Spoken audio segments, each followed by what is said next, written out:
On a desolate plain near the Peruvian Andes is evidence that thousands of years ago, man may have known how to fly.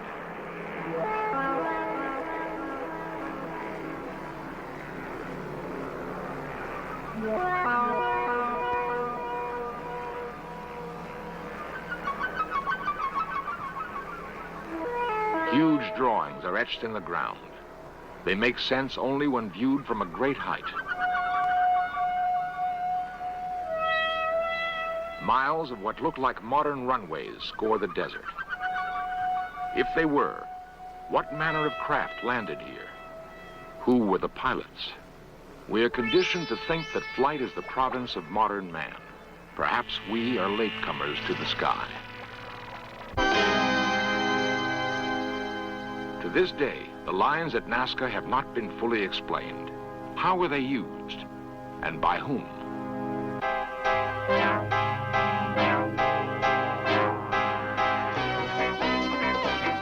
This series presents information based in part on theory and conjecture.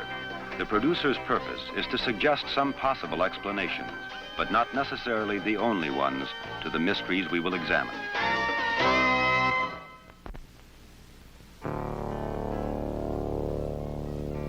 The land we call Peru is both lush jungle and arid plateau. The desert plain called Nazca is host to a strange menagerie. A 9-fingered monkey, a huge, ungainly spider, giant birds and mammoth lizards. They are cut into the dry earth, visible only from the sky. Often, as we pursue our studies of ancient civilizations, we're tantalized by discoveries that don't seem to fit our comfortable notions about the past. Some of these discoveries suggest that early man knew a great deal more about flight than we once thought possible. There are no written records to guide us as we go in search of man's dream of flight, but there are remarkable clues to be found in legend and in monuments of earth and stone. Clues that suggest our remote ancestors were not strangers to the sky, that they may even have had help in realizing their dream.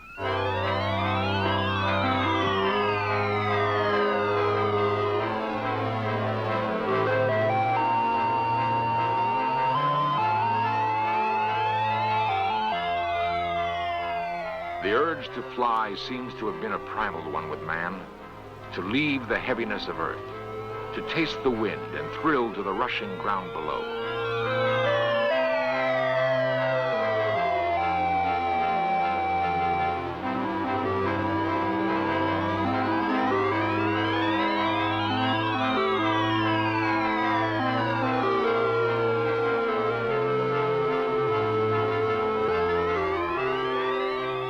Every ancient culture known to us has legends of men who flew.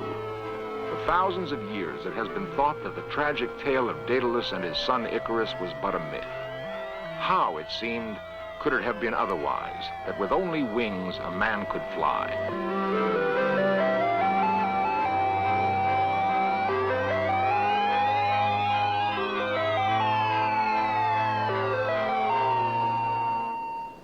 Daedalus and his son Icarus were said to live on Crete, center of ancient Mediterranean civilization. The ruler of Crete, King Minos, ordered them trapped in the famous Minoan maze. Their only escape was on the wings that the brilliant Daedalus contrived to build. Daedalus warned Icarus not to fly too close to the sun, or his wings of wax would melt. Father and son soared high into the air, but Icarus was captured by the exhilaration of flight and recklessly reached for the sun.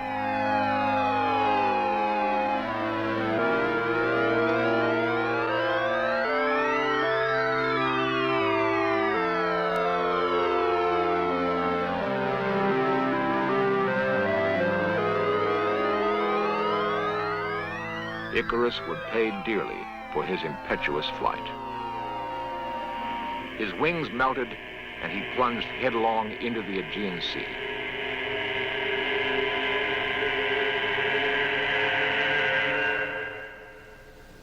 If the Icarus legend was the only story of flight in the ancient world, it could be dismissed. but there are others. Long after the Minoan Golden Age, the city of Florence dominated the culture of the Mediterranean world. It was in Florence that one of the great minds of Renaissance Europe pondered the dream of flight. Leonardo da Vinci was a classic Renaissance man. For years, he was preoccupied with a flying machine of his own design. It had some of the features of the modern helicopter. One report has Leonardo testing his machine in 1505 by launching it from a hilltop above Florence. History does not record the results of that test. Before Leonardo was born, a structure called the Jantar Mantar was built in India. It was apparently an astronomical observatory. The complex arrangement of its architecture performed the functions of telescope and computer. With its help, the thinkers of India contemplated the stars. Ancient Indian chants contain one of the most detailed descriptions of a flying machine.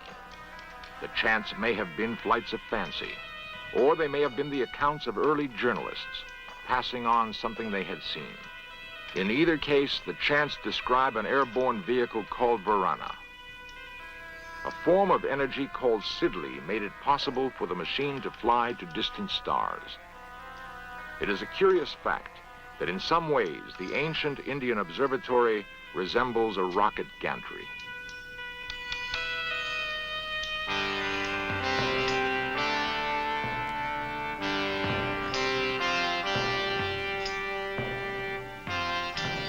Throughout the ancient world, we see time and again an advanced knowledge of astronomy mingled with legends of flight.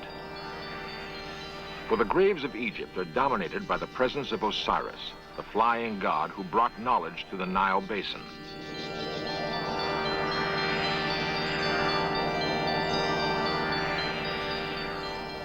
What inspired the ancient obsession with flight?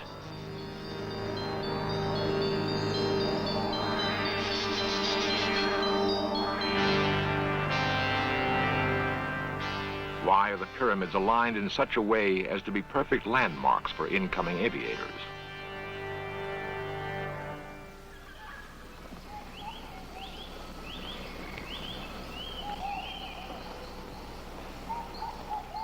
The thick jungle of Central America was once home for a remarkable people called Maya.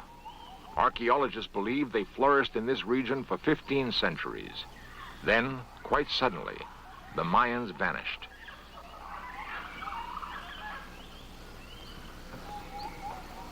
They left behind pyramids and temples. Their capital cities must have been lavish. Yet no roads connect these widely separated islands of civilization in the jungle. Perhaps the Mayans were familiar with the principles of flight, for there is evidence that, like other ancients, the Mayans were on intimate terms with the heavens. Certainly, their observatories made it possible for them to construct a calendar as accurate as any in use today. It makes us think that perhaps they, too, knew something of flight. It is 1911. Wilbur and Orville Wright are demonstrating their flying machine for the U.S. Army.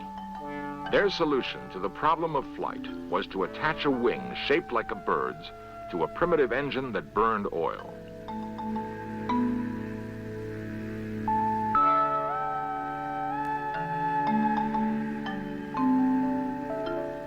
It was a solution appropriate to the dawning industrial age. But was it the only solution?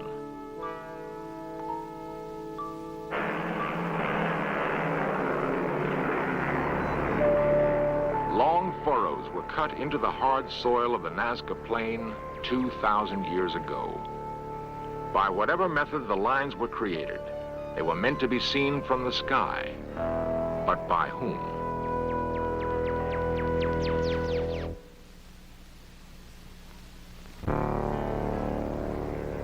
The Nazca Plain on the western shoulder of the Andes in the country we call Peru.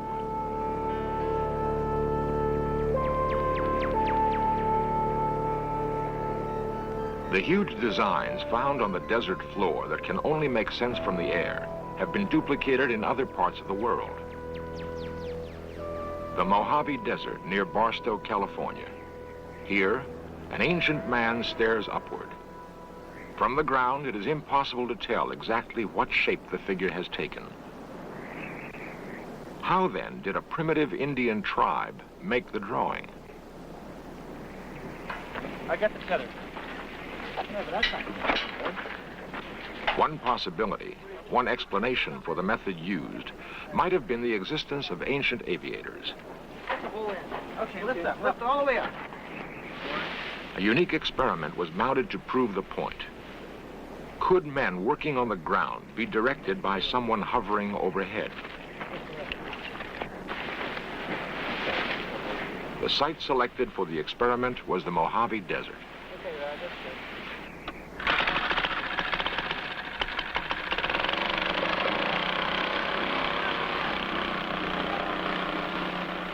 A hot air balloon was the choice for a flying platform. It is a simple device, requiring only fabric and a means for heating air to make it work. In modern times, the first balloon flight took place in France. The year was 1783. The principles remained the same, the technology virtually unchanged.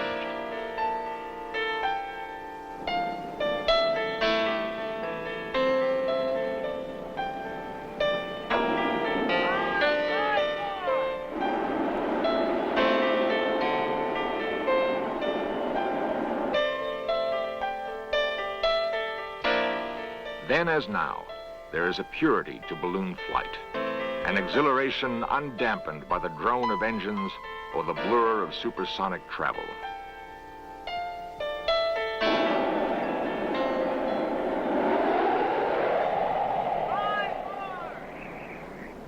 Directly over it.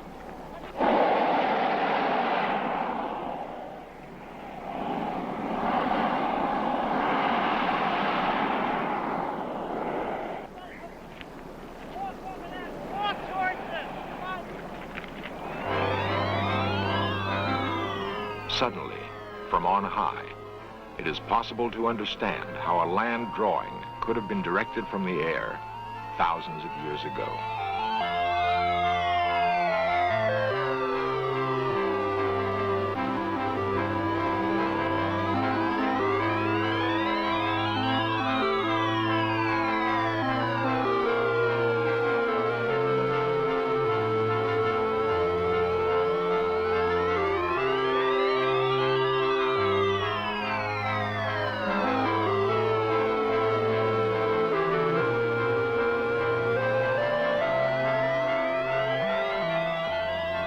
Got it, don't worry.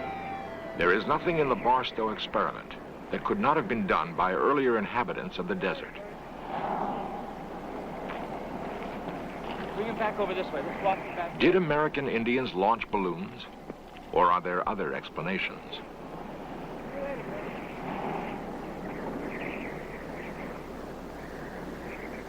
Dr. William Clulow, chief archaeologist at the University of California, Los Angeles, has spent many years studying the mythology of American Indians. One of the few important practitioners in a simple society like this is what we call the shaman. Many people would refer to it as the healer or the medicine man, but among the capacities of the shaman, we can number in many tribes the ability to take flights outside of his actual body. That is, he projects a part of his personality or his psyche outside of his body, goes beneath the earth, beneath the water, or into the heavens in order to secure some form of an intuitive statement about what is wrong in the society. And he performs healing and curing with the aid of the intuitions that he gets in these projected flights.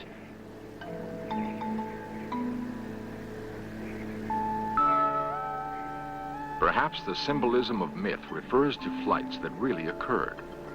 Indian shamans may have been intermediaries who traveled between a primitive culture on Earth and a more highly advanced one in the sky. Time and again, in out-of-the-way places where primitive men made their home, there are faint suggestions left of the relationship between man and flight. On a plateau in Peru named for a dead bull, there are drawings more than 10,000 years old.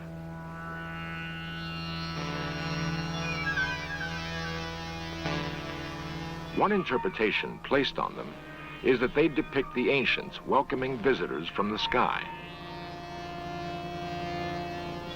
They might be dismissed if it were not for other signs in Peru. Finely engineered roads laid 1,000 years ago connected the mighty cities of the Inca Empire. But the Incas did not possess the wheel. Were these roads runways for another form of vehicle? An airborne vehicle? Is there a connection to flight in the circular ruin of Sacsayhuaman?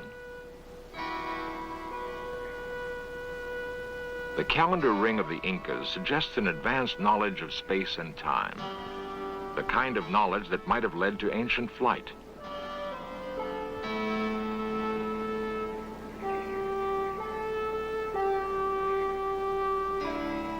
But far and away, the most convincing evidence is found elsewhere.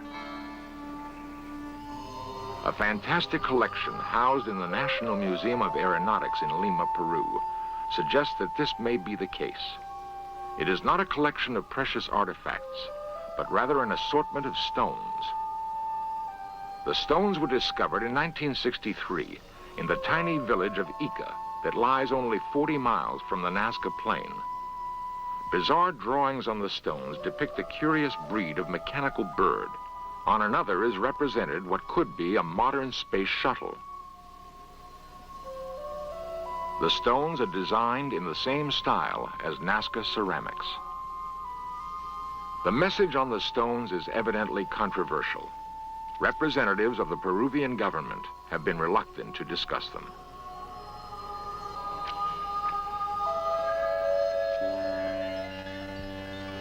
Golden icons, molded by primitive Indians in the highlands of Colombia, reinforce the notion that somewhere in man's past, the dream of flight was realized.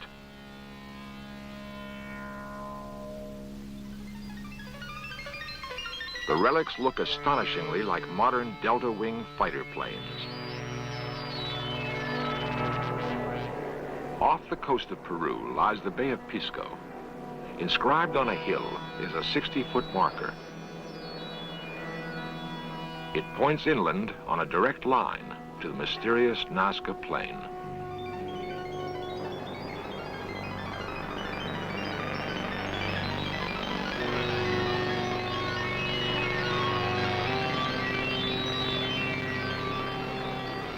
The base camp for prehistoric aviation may have been the Nazca Plain. The patterns have been laid out with great precision. Why did the ancients construct the Nazca lines? Nobody really knows. The markings were first discovered in the 1920s by a pilot flying over the plain. Since then, many have attempted to solve the mystery, with no success. For the past 30 years, a German mathematician named Maria Reich has devoted her life to solving the riddle. After nearly half a lifetime of sleeping in an adobe hut and working under a blistering sun, Reich does not know what motivated the ancient Peruvians to execute this grand design. A 1968 study, financed in part by National Geographic, determined that some of the lines have astronomical alignments, but no more than could be expected by chance.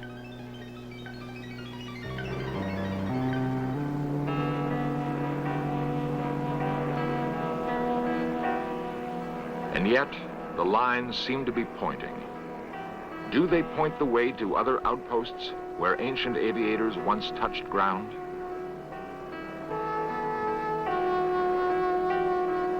It is a persistent fancy we must allow ourselves to have, for there seems to be no other explanation on Earth.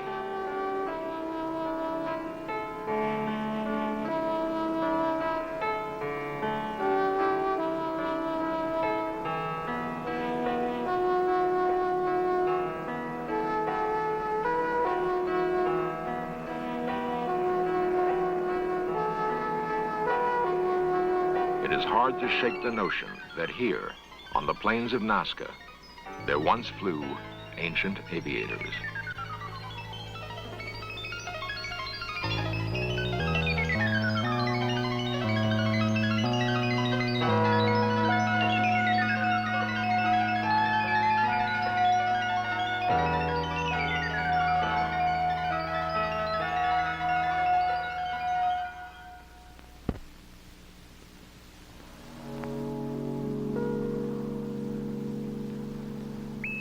Cape Kennedy, 1970.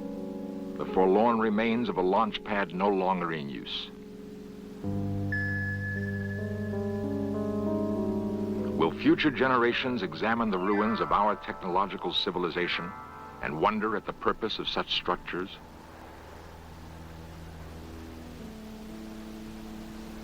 Will they understand the inner workings of radio telescopes or control towers and see them as evidence that in the 20th century, man was reaching out to the stars?